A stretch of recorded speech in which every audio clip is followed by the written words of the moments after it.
અકોટા મસ્જિદ ફળિયું આ વિસ્તાર છે. છેલ્લા 3 મહિનાથી આ પ્રકારનું પાણી આ લોકોને આપવામાં આવી રહ્યું છે કોર્પોરેશન દ્વારા. વારંવાર અમે અધિકારીઓને જાણ કરી છે.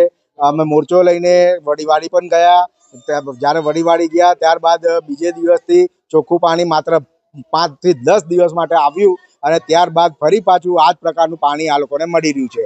અમારી તો આ સ્પષ્ટપણે માંગણી છે, આ તમામ લોકોની સ્પષ્ટપણે માંગણી છે કે જ્યારે આજની તારીખે જલશક્તિ મંત્રી જ્યારે વડોદરામાં આવી રહ્યા છે તો આ તમામ લોકોની એ ઈચ્છા છે કે આ જે પાણી અમને પીવડાવવામાં આવે છે તો આ અમે એમને સુપ્રીમ ભેટ આપવા માગીએ છીએ. આ જે પ્રાથમિક સુવિધા છે, આ જે રોડ રસ્તા પાણી ડ્રેનેજ 30 વર્ષના શાસનમાં જો તમે એ પ્રાથમિક સુવિધા જો તમે જનતાને ના આપી શકતા હોય તો ધિક્કાર છે તમારા આ શાસન ઉપર. તમારે શાસન કરવાના લાયક જ નથી. તમારે શાસન છોડી દેવું જોઈએ. ઇલેક્શનમાં ઊભું પણ ના રહેવું જોઈએ. માત્ર ઇલેક્શનમાં ઊભા રહો છો ત્યારે વોટ માંગવા અહીંયા આવો છો અને આ લોકોને જ્યારે પ્રાથમિક સુવિધા તમે આપી નહીં શકતા તો તમને એ રાઇટ જ નથી કે તમારે ઇલેક્શનમાં ઊભું રહેવું જોઈએ.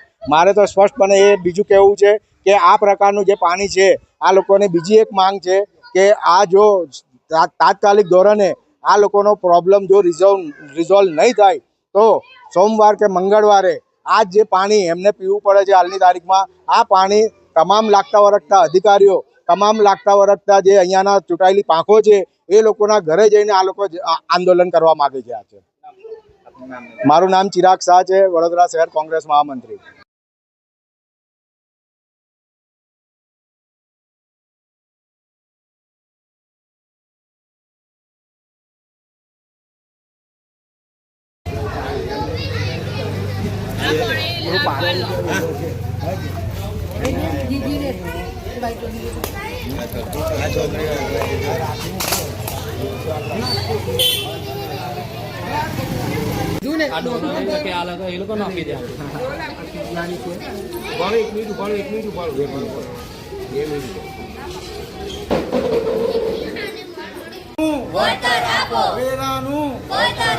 હાય રે ભાજપ, હાય રે કોર્પોરેટર, હાય રે કોર્પોરેટર.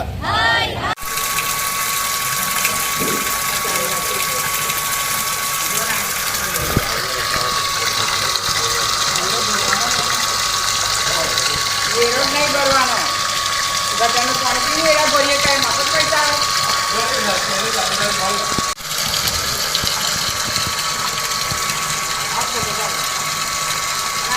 ભરી દો.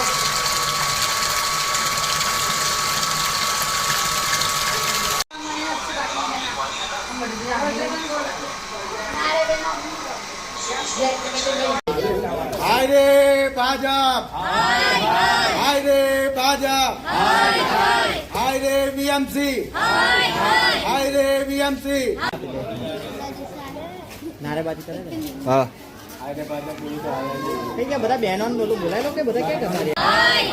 હાય રે કોર્પોરેટર, પાણી આપો, પાણી આપો, પાણી આપો, પાણી આપો, પાણી આપો.